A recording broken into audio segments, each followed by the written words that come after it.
Hi, if you haven't seen my face before, I'm Ellie, I talk about theatre.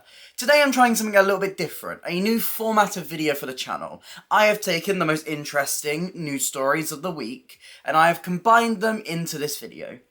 I'm going to be discussing all of last week's news, including the Bonnie and Clyde UK tour, Shrek casting, and a bunch of brand new concerts that have recently been announced, and sharing my opinions as we walk you through the news to catch you up on anything you might have missed. I'm going to be doing these every week, so if you do want to catch more, please consider hitting like and subscribing to the channel so you don't miss a single video. But let's talk about the news, starting with the Bonnie and Clyde UK tour. As the show closed on the 20th of May, there was a big announcement that Bonnie and Clyde would be going on a UK tour. We saw some subtle hints of where it might be going, but finally we got the full list. The show will be opening at the Leicester Curve in February of 2024, and then we'll be moving on to Dartford, Wolverhampton, Norwich, Manchester, Cardiff, Southampton, Aberdeen, Glasgow, Woking, Nottingham, Southend, Belfast, Bath, Milton Keynes, Blackpool, Edinburgh, Cheltenham, Dublin and Eastbourne, with more locations to be announced. This is fantastic news.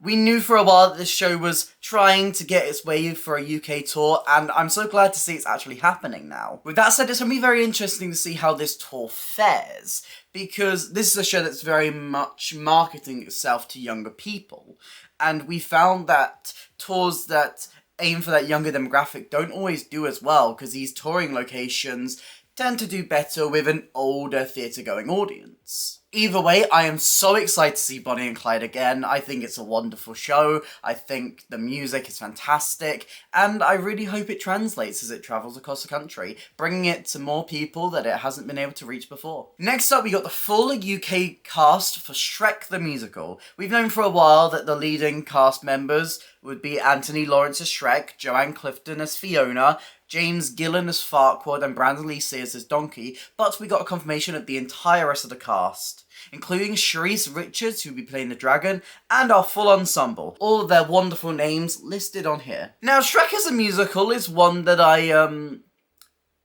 not very sure on it, but I think this is a great way to do it. A UK tour is perfect for bringing family shows around, so I have no doubt in my mind that Shrek's going to do quite well on tour. This cast is really exciting, and I'm very optimistic about the show. Next up, we had a bunch of concerts that were announced. The funny thing is that almost all of these were announced on the same day, for the exact same day. First up, we got the announcement that Love Never Dies, the sequel to Phantom of the Opera, will be getting a concert version at the Theatre Royal Drury Lane. This production stars Broadway legend Norm Lewis and Celine Schoenmaker as Phantom and Christine, respectively. Now, I'm very excited for this. Love Never Dies is one of those musicals that has a very contentious following, with some people loving it and some people hating it, so a concert version is a great way to bring it back and to breathe some new life into it. And the London Musical Theatre Orchestra always are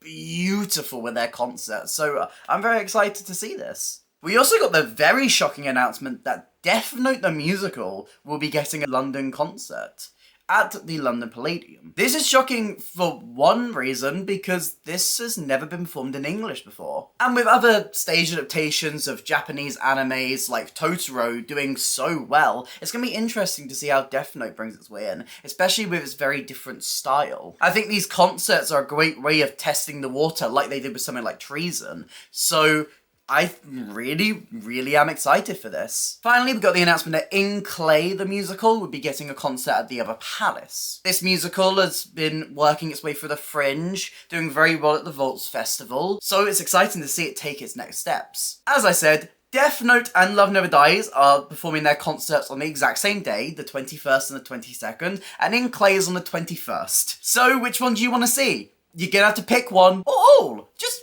travel halfway across London, halfway through. You catch half of both. The final concert that we had announced this week was Rachel Tucker. Legend, icon, the moment, star of Come From Away, my favourite musical, is going to be performing a concert at Cadogan Hall on the 5th of November. Now, I am not much of a concert goer, but I can tell you this.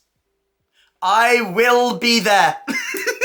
I will be there if I can help it.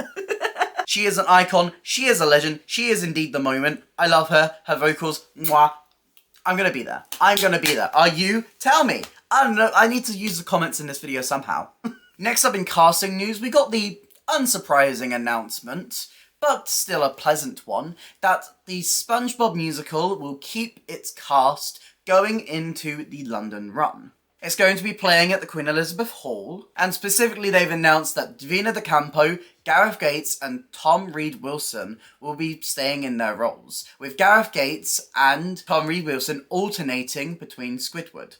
This is really exciting. I was really hoping that I would get the opportunity to go see Tom Reed-Wilson in this role. And you know, despite some issues that I have with the show, I'm still a massive SpongeBob fan. I still really enjoyed the musical and I can't wait to go see it again. And to see how their whole tour and the time they spent on these roles have helped them develop them and make them even bigger and bolder. And also, I need to try and see Eloise May Davies as SpongeBob. I don't know if it's going to happen, she's a second cover, but if she goes on, I need to be there, because that's iconic. Next up, we had some exciting transfers announced. One I am particularly excited about is Cruise, which played in the West End last year and was one of my favourite plays that I saw. It was so raw and genuine and just so thrilling. It was a perfect one-man show, so engaging and well performed by Jack Holden, and it's going to be transferring up north to Manchester, specifically the Manchester home, which is a familiar place for Hedwig fans, as that's where the Davina De Campo-led Hedwig tour played last year.